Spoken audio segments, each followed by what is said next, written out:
Whew, a little chilly. Back in this thing. Well, today's my dog job, so I'm gonna go hang out with some doggies. And let's see. Let's try to create a topic out of my daily law. Turn those on. And the daily law of the day was, what was it?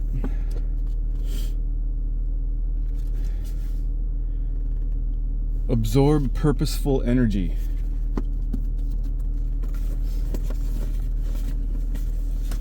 So the idea around that is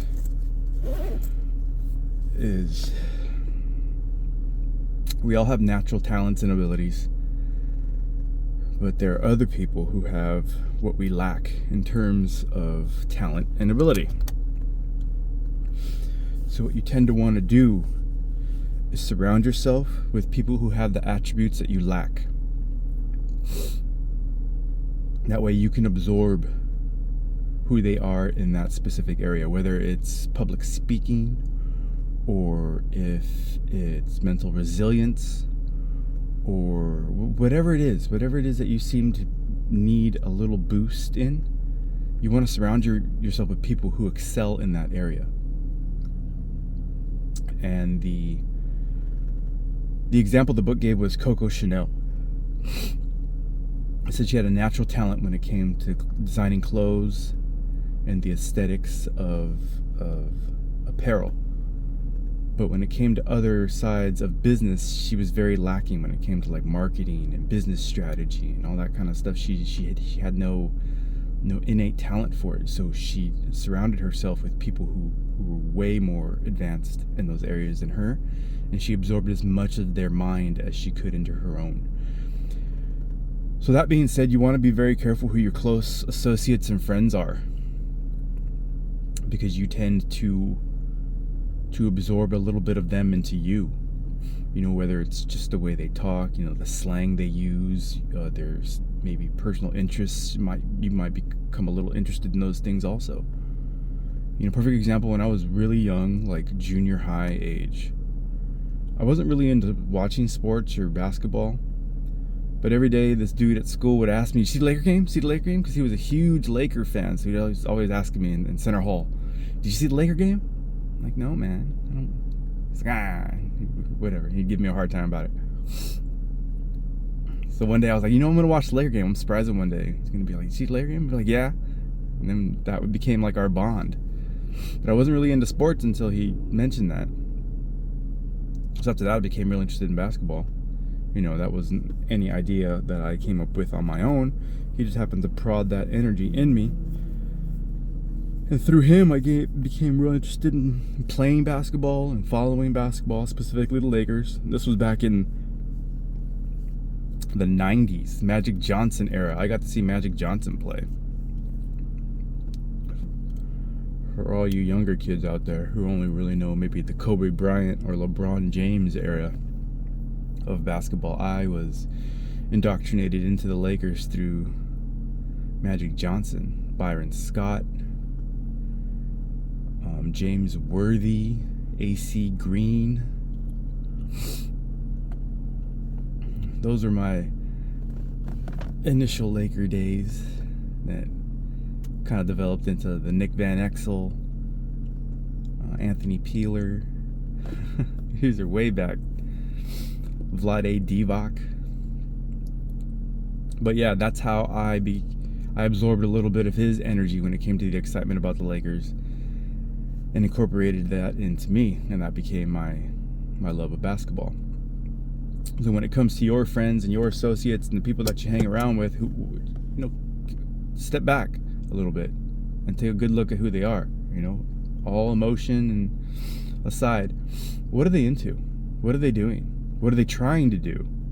You know, who are they trying to become? Are they even trying to become any more than they are currently? Because that speaks deeply. You want to be around people who are hungry to develop and become more than they currently are. Because if you surround yourself with people who have plateaued, those tend to be the type that want to see others plateau with them.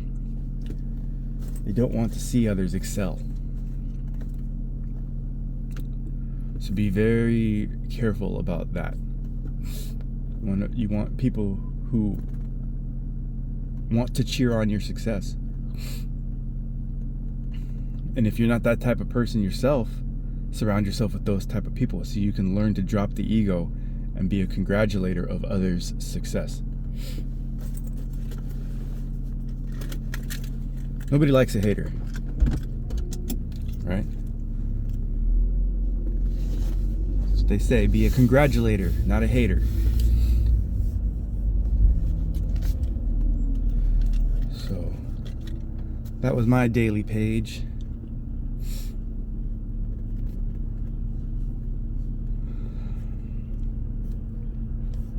So with me, at my age, it's a little hard with some of these jobs that I'm at because a lot of the people that I work with are a bit younger, especially at the level, like even my other main job at the medical device company, a lot of them are a bit younger, so the things that they have interest in are no interest to me, like the shows they watch and the sports that they follow. I've kind of, I guess the best word to use here would be I've kind of graduated past that phase of being. Like I'm hungry for knowledge at this point now. That's why I read these books. I want to absorb. I guess that's who I've surrounded myself with in terms of who I want to be a little bit more like, are the authors of these books, or at least the people they talk about in these books. Especially when it comes to a book called Mastery, or the 48 Laws of Power, or like Napoleon Hill, Think and Grow Rich. That's who I tend to be. I consider them part of my mastermind group. And that's who I go to for inspiration on a personal level. So, there's always that option. If you can't physically put yourself in a room with somebody, go grab a book and pour their book into your mind and read it over and over. Get a highlighter, get a Sharpie and a pen and things that you like, that you read, underline it, highlight it, go back to it, journal about it. Whatever thought that one sentence conjured up in your mind, write about it. See what comes out. You'd be surprised at the ideas that other people's ideas create within you. I might be inadvertently doing that right now with these videos that I'm creating. Something I might say, if somebody stumbles across these, something I might say might light a little bit of a fire in somebody to go do something, or to try to be something that they previously were not. So, yeah, maybe that's why I'm doing this a little bit. If I can help inspire a little bit of something in somebody, I think that'd be cool. I'd be happy with that. I'm not trying to do that, but if it happens, and I found out, I'd be very excited for them.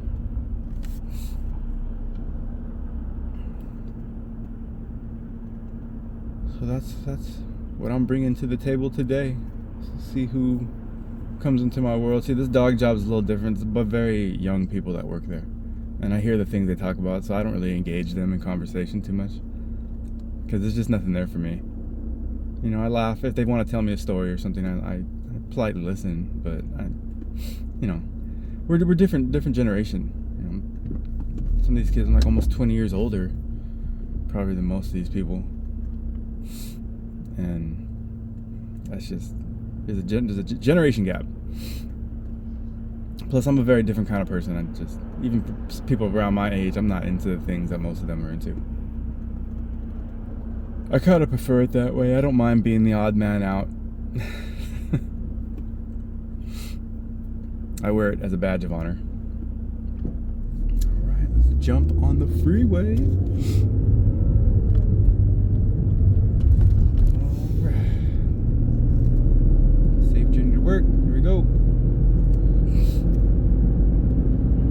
Yeah, the absorption of energy. That's why it's also very important to be careful what you have on your social media.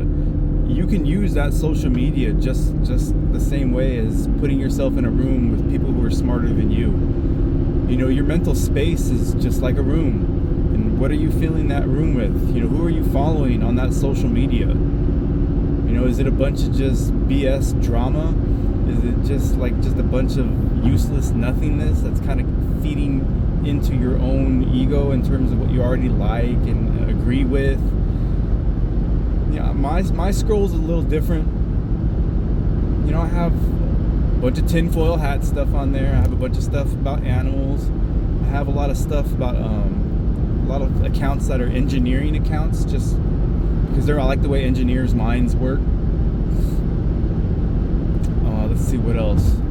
You know, a lot of quote pages. You know, a lot of these quotes come from, you know, people like Albert Einstein or Friedrich Nietzsche or Dostoevsky. You know, I like how their minds move in terms of the way they think.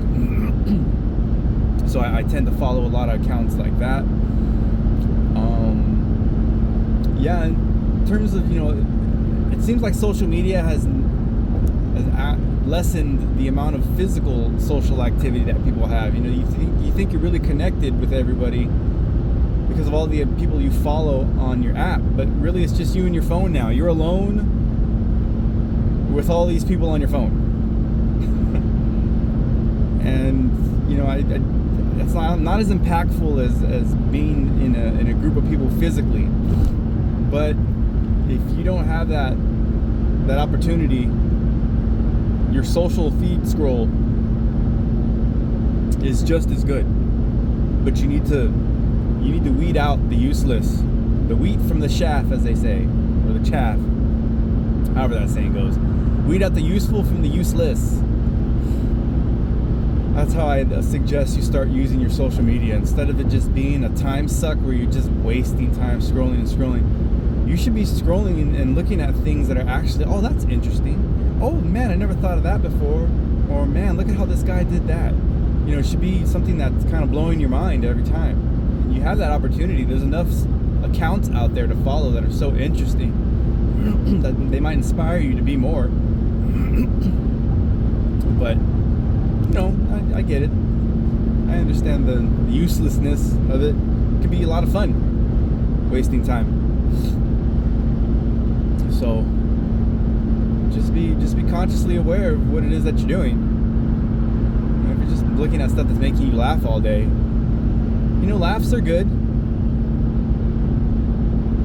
You know, the chemical release from a laugh is fantastic, but how useful is laughing? You know, if you're depressed, it's super useful. But hopefully you're not depressed all that often. So you don't need to be laughing all that often. You know, one of these guys I work with, that's all he does is laughing and laughing at his phone. And it's like, I have the things that make me laugh, first of all, are very dark. I have a very twisted sense of humor. So the absurdities of the world is what makes me laugh.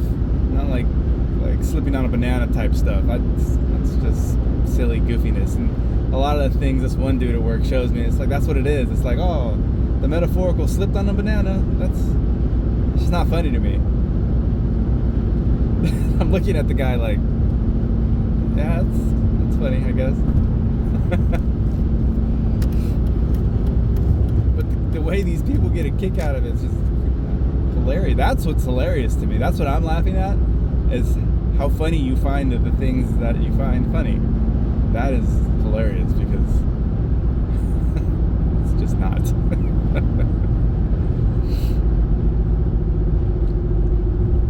So yeah, you can use your social media just like you can create your own little mastermind group. Go through your follow list and start unfollowing anything that's not useful to you in terms of information. You know, you should be trying to level up every day. You know, maybe that's what these little videos are for somebody out there who might need it. Is a little kick in the pants to light that little fire to get you to start to level up a bit. You know, and for me, my my experience is a bit limited. You know, I go to the same places on the same days, and I'm surrounded by the same people, and I tend not to have the opportunity to level up by the physical presence that's around me, which I think is unfortunate. But you know, maybe that'll change, maybe it won't. But until then, you know, I'll just keep reading good books and, you know, thinning out my follow list down to people who are just useful.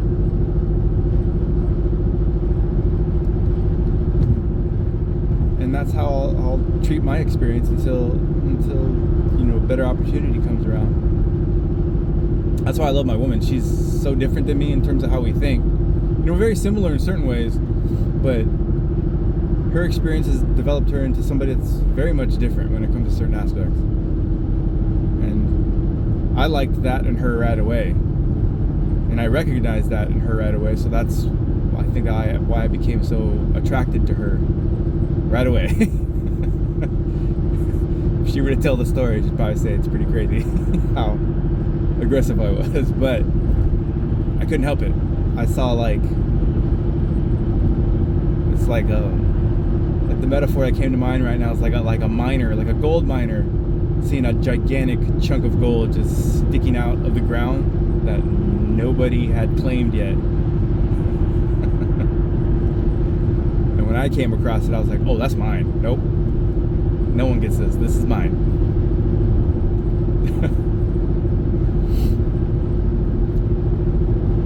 So I jumped on it in every way possible.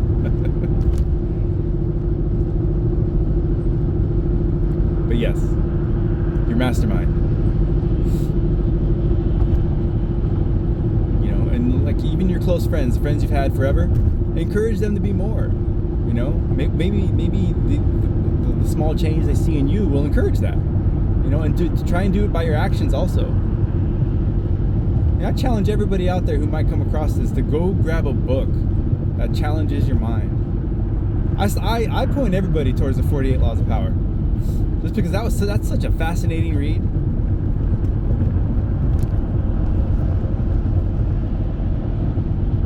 And that book's very interesting the way it's constructed.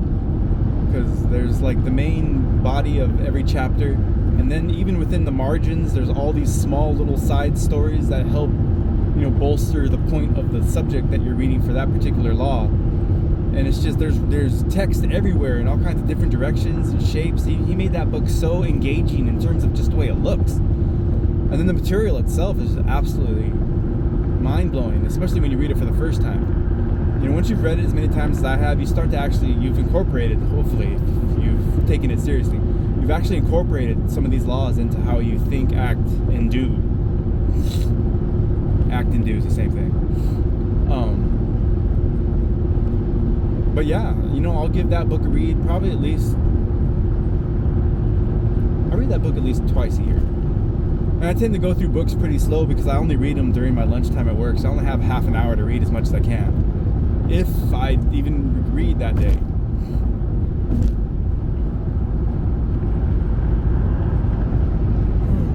And I have limited space in my backpack, so I can't be lugging around all these books with me. And I know ebooks are very convenient, but I like a physical book.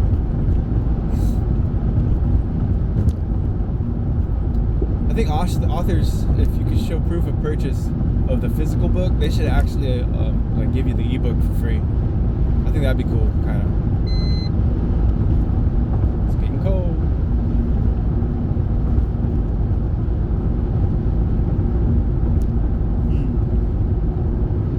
But yeah, that'd be cool for authors like Robert Greene, or who else writes a lot of books like that. I actually need to expand my library into other authors.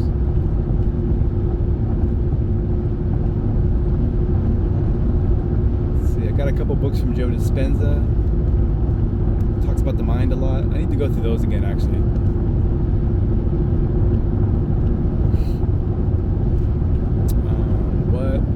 Who else? That's pretty much it. I'm almost to work, so these videos on this day are little bit shorter drive, shorter video. But hopefully I filled this video with enough rambling that makes sense, that it's at least a little bit interesting.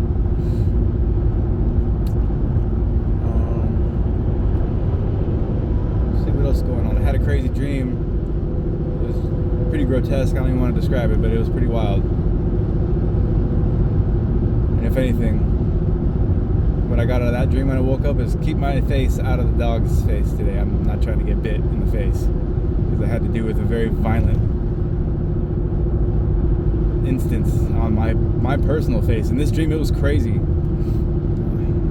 was just like a big long gash along my jawline, starting at like my temple, coming down, and as I talked I could see it like opening up, and it was bleeding. It was terrible. Oh, it was just so disgusting. And of all the dreams that I remember, well, I had to wake up remembering that one.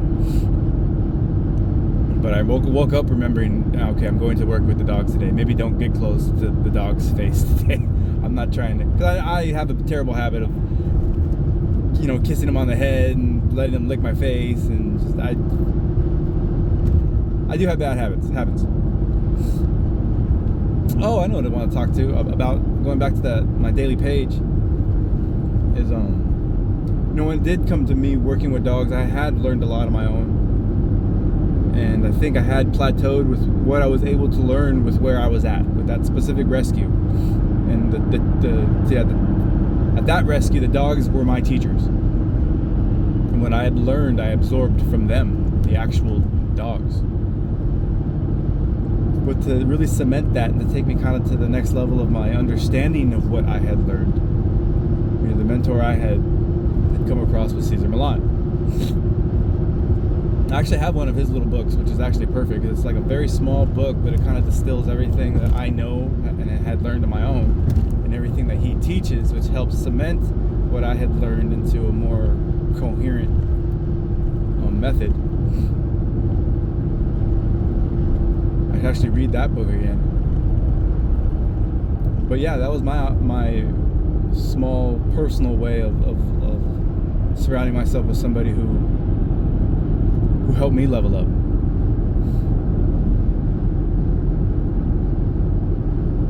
That's interesting. The car in front of me right now, their rear view mirror is a monitor, so I can see it projecting the image of what's behind them.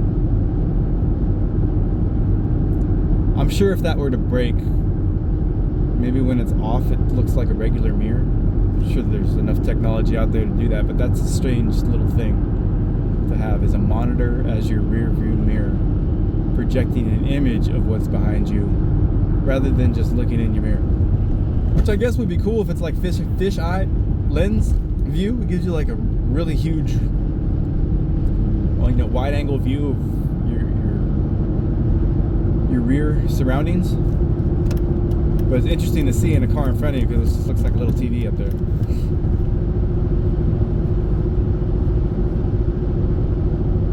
Like next to what I imagine they would want to do that for every mirror in a car, right? Your side view mirrors. I mean, how far are they taking this now? Why even have like a window and a windshield? Why not just one huge screen projecting what's in front of you? Like, how far are they going to take this? You don't need to actually see what's out there. Look at a picture of what's out there. That's what I hear in my head. You don't need to see what's actually behind you through a mirror. You can just, we'll record it for you and you can watch the recording. Which just actually literally means more cameras in your car recording everything around you at all times. Which is 1984 come true in 2026. I promise you there's people out there who knew what was coming. People like George Orwell. It's got to be more than deep thinking. My tinfoil hat says he just knew. Something told him that that's what's coming. And he wrote 1984.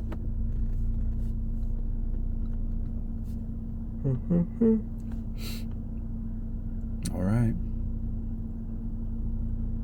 Wow, the video quality got better because the light was a little brighter out here. That's pretty cool. This stereo has the worst clock in it It's so small I can't even read it. Okay. So I hope everybody has a great day. And, you know, everybody stay learning, keep doing, strive for higher being. You know, surround yourself with smarter people, surround yourself with kinder people, better people in general. I guess that's a good reason why people go to church. You know, to kind of need to re-up on the spiritual corrosion that the world tries to instill in everybody. So it's good to go once a week, I guess, to just, you know, recalibrate your spirit, recalibrate your mind, get it right, focused on God. That's always a good thing. You know, people like to hate on church and, you know, the atheists I think they're just miserable people in general, and they want to just hate on those who are not miserable. Because misery loves company.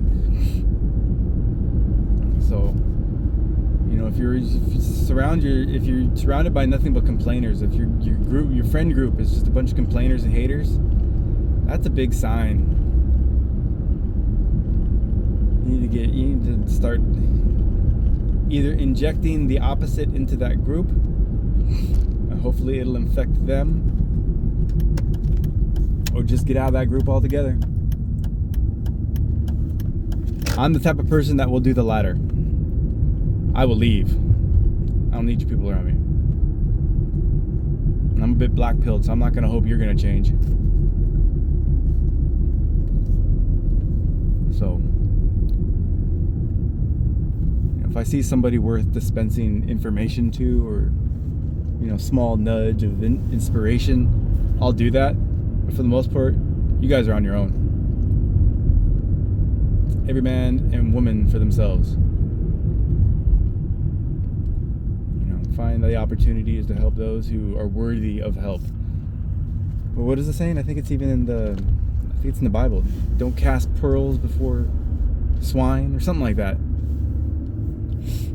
Some sort of saying. But basically, don't waste your breath on